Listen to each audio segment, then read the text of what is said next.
En nu in de studio hebben we ook een kandidaat op bezoek, maar dan een kandidaat van de VHP. Kandidaat nummer 8 op de lijst van Paramaribo en dat is de heer Kishen Ramsukul. Hartelijk welkom. Dank u wel. Het is echt een eer om hier aanwezig te mogen zijn. Om de mensen, de kijkers ook te kunnen informeren over het een en ander. Klopt. Kishen, het is de tweede keer dat je meedoet aan de verkiezingen als kandidaat op de lijst van de VHP. Hoe lang ben je al verbonden bij de VHP? En wat is je formele functie normaal binnen de partij? Ja, ik ben begonnen ergens in 2005. Toen moest ik voor het eerst gaan stemmen. Dus ik zat op de universiteit en samen met de vrienden daar op het ADEC zijn we gaan kijken welke partij past bij ons. En zo werd de keuze gemaakt op VHP. En eigenlijk onbewust ben ik sinds toen heel erg actief bezig geweest. Dus ik heb verschillende functies bekleed, van bestuur, jongerenraad, voorzitter Jongeren Paramaribo. En nu zit ik in het bestuur van district Paramaribo. We hebben per district een bestuur en daar zit ik nu. Oké, je zegt dat je jong eigenlijk dus al heel bewust hebt gekozen voor de partij VHP. Ja. Waarom precies? Ja, eigenlijk toen al, 2005, toen ik voor het eerst moest stemmen, daarvoor had je een periode 1996-2000. Ja. En ik zat toen op de MILO en ik kon toen niet naar school gaan, omdat er hele grote stakingen waren toen. Okay. Dus daar begon die bewustzijn al. Er was één grote droom dat ik had toen, dat ik van de derde MILO zou springen naar VWO. Ik was iemand die het heel goed deed op school. Ja. En eigenlijk door die stakingen heb ik het niet gehaald, die toelating. Ja. Okay. Dus dat was voor mij echt zoiets van, zie je, om zo'n regering, om een one-beleid heb ik het niet gehaald. Dus vanaf toen al wist ik al op wie ik alvast niet moet kiezen. En na zo'n crisissituatie die we toen hadden, heeft de VHP samen met haar partners toen toch wel een stukje stabiliteit kunnen brengen. Toen kwam die SRD pas. Dus zo is die keuze eigenlijk gegaan naar daar. Okay. En daarna heb ik zelf mogen helpen, richting geven aan de VHP. Dus zo is het eigenlijk geschied. Ja, mooi. Wat is jouw achtergrond precies? Ik heb op ADEC elektrotechniek gestudeerd. Ik heb dat niet afgerond. Uiteindelijk dacht ik van nee, ik hou mezelf voor de gek. Mijn richting is echt ICT, software gebied. Toen heb ik gestudeerd aan de Open Universiteit Nederland. Dat was distance learning. En ik heb een HBO-opleiding uiteindelijk gedaan in Suriname, ICT ook. Okay. Daarvoor, toen ik naar de universiteit ging, was er nog geen ICT-opleiding in Suriname. Ja. Dus vandaar dat ik het niet hier kon doen. Oké. Ja. Uiteindelijk heb je dus de ICT-opleiding afgerond? En... Ja. Nee, ik heb het nog niet afgerond, omdat ik op de accreditatie ga wachten. Maar ik moet alleen maar afstuderen. Okay. Alhoewel bij Open Universiteit Nederland heb ik wel heel veel diploma's mogen behalen. Oh, nice. Ja. Zoals? Het gaat allemaal om software engineering, databases, maar ook informatie en recht, dat soort dingen. Het zijn een hele lijstje. Ja, dus als het gaat om automatiseren enzovoort, dan... Ik ben echt iemand die urenlang achter een computer kan zitten programmeren. Dat ben ik ook. Oké. Ja. Heel interessant. Wat doe je op dit moment in het dagelijks leven? Nou, nu natuurlijk ben je een beetje opgeslokt door de verkiezingen, maar zeg maar... Ja, normaal, ook door de COVID-19 situatie hoor. Maar normaal heb ik een eigen onderneming. We doen aan evenement promotie en fotografie. Events in Suriname is best populair in Suriname. We zijn bij alle feestjes, groot of klein, we zijn er. Het is wel heel gevarieerd, want als je normaal echt iemand bent die ICT heeft gestudeerd, dan ben je echt een rustig persoon. Dus dan de introvert people. Het is zo begonnen ook eigenlijk. Ja. Nee, ik heb altijd van uitgaan gehoord. Het is, een beetje ontspanning is altijd nodig. Zeker. Veel mensen verwachten het niet van mij, maar ik kan echt ook lekker genieten van een mooi muziekje. Maar zo is het eigenlijk begonnen ook allemaal. Ik zat met mijn vrienden en we konden niet vinden waar we uit zouden gaan. En die avond ben ik thuis gebleven, heb ik die website gebouwd. Oh, wauw. Ja. Okay. Dus zo is het ook gegaan. Ja. En fotografie was ook mijn hobby. En dus het is allemaal in één gekomen. Hoe lang ben je al bezig met events in Su? Vanaf 2012.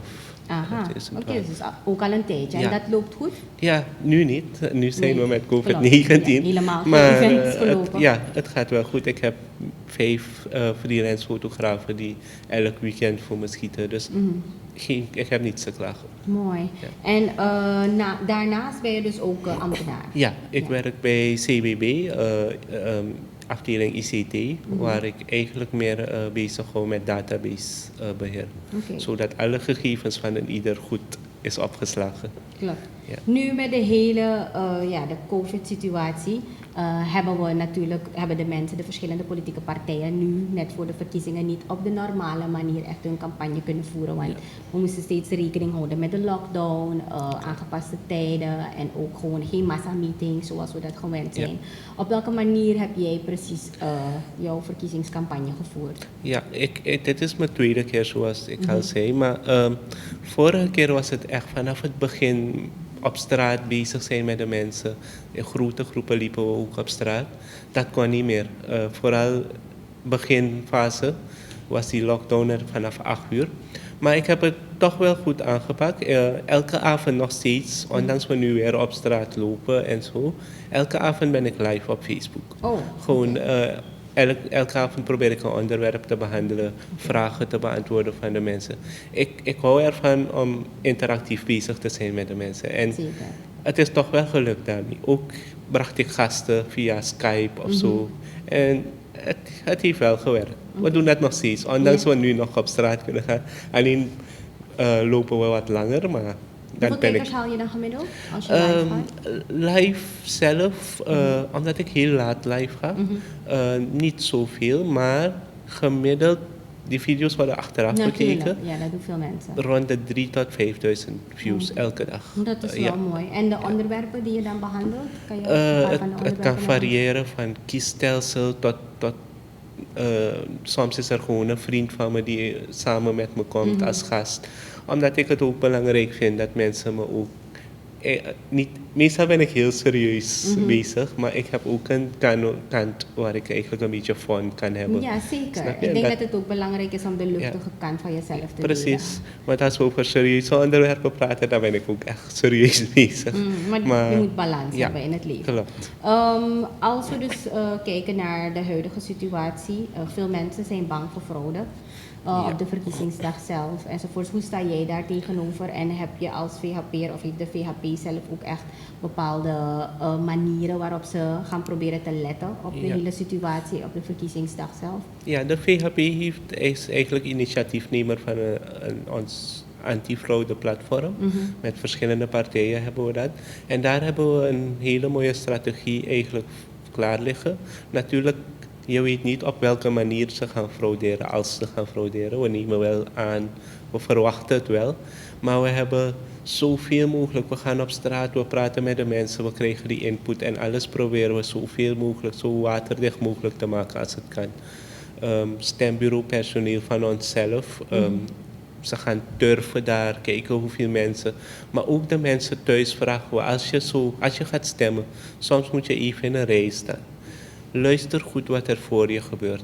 Als iemand bijvoorbeeld, je hoort de stembureauvoorzitter, iemand overhandigt een ID-kaart en die persoon leest Kishan Ramsukul en je ziet daar een Cubaan staan, dan weet je dat er wat mis is. Klopt. Dus we vragen ook de mensen thuis om dat even in de gaten te houden. Oplettend te En zijn. het moment er iets is, zijn er altijd mensen van de partij daar direct doorgeven. We raden ze ook aan, als je iets ziet wat niet hoort, probeer het te filmen. Je mag filmen, probeer het te filmen.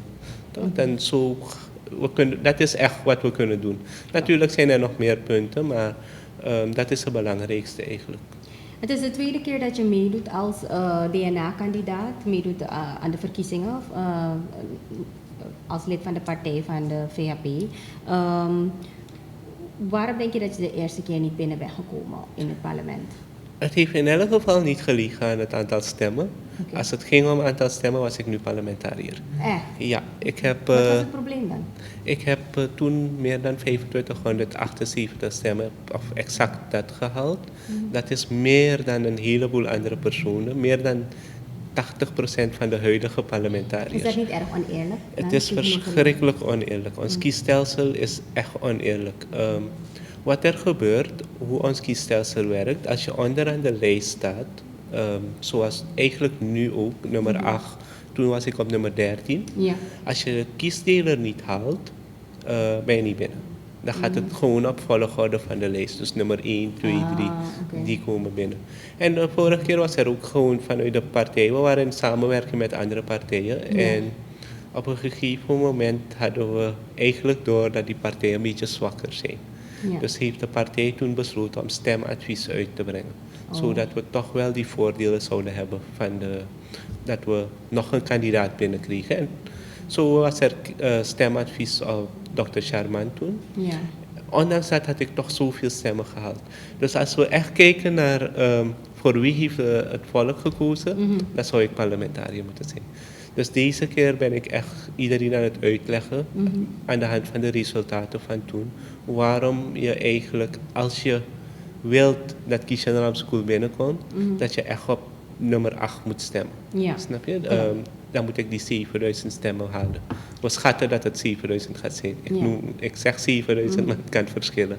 Wat zijn jouw verwachtingen? Dus sowieso dit jaar ook voor de VHP in zijn geheel Ja. als partij. Het ziet er heel positief uit. Ik Ja. ben overal, ik loop per dag zeker een 200-300 huizen doe ik aan. En ik word elke dag heel goed ontvangen. Ook in buurten waar wij nooit eerder zijn geweest. Oké. Mensen zeggen ook gewoon van, hoezo is VHP hier? Snap je? De groei is duidelijk zichtbaar. We zijn aan het groeien. Ja. Mensen hebben ook andere vlaggen voor hun huis, maar ze zeggen ons allemaal van, je moet niet kijken naar die vlag. Ze hebben bepaalde voordelen eraan. Dus daarom zetten ze een vlag van een andere partij. Maar ze zeggen allemaal, wanneer we gaan stemmen, stemmen we het voor de VHP. Dus het ziet er heel erg positief uit. Ik hoop echt dat iedereen nu tegen het wanbeleid stemt en echt gaat voor de VHP. We hebben dat echt nodig nu in Suriname, de verandering. En voor wat ik nu zie, enkele dagen voor de verkiezing, ziet het er wel goed uit. Oké. Ja. Concreet ook even in het kort, want onze tijd zit er bijna op. Kishan Ramschool, je hebt een thema, neem ik aan. Waarvoor wil jij je specifiek gaan inzetten? Ja, ik heb Als het zover is dat je onze assemblee binnenkomt? Ik heb een aantal thema's natuurlijk, maar het belangrijkste vind ik ondernemerschap. Omdat we zien dat er heel veel mensen eigenlijk zonder baan zitten. En dat is heel belangrijk dat we dit echt gaan stimuleren. En dan heb ik het over kleine en micro-ondernemingen. Ik heb zelf trainingen mogen volgen in het buitenland, in Amerika, in Jamaica, maar ook lokaal.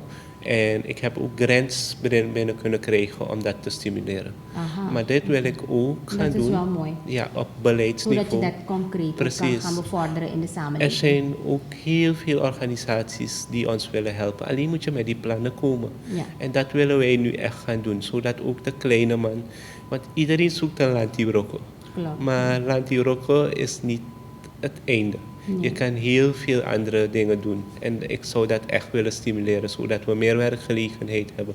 Vooral jongeren. En eigenlijk moet het vanaf de schoolbanken al beginnen.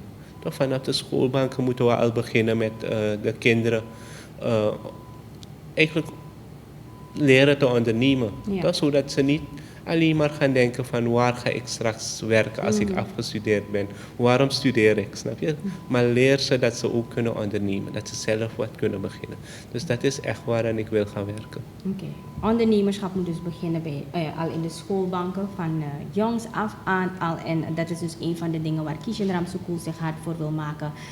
Kandidaat nummer 8 op de lijst van de VHP in Paramaribo. En Kishan was dus onze gast vandaag in Magazine 4. Heel hartelijk dank. Concreet nog misschien kort een beetje stemadvies voor de kijkers thuis? Ja, ik zeg altijd, ik heb 2 dingen wat ik altijd zeg. Stem voor een partij waarvan je zeker weet dat ze zetels gaan halen.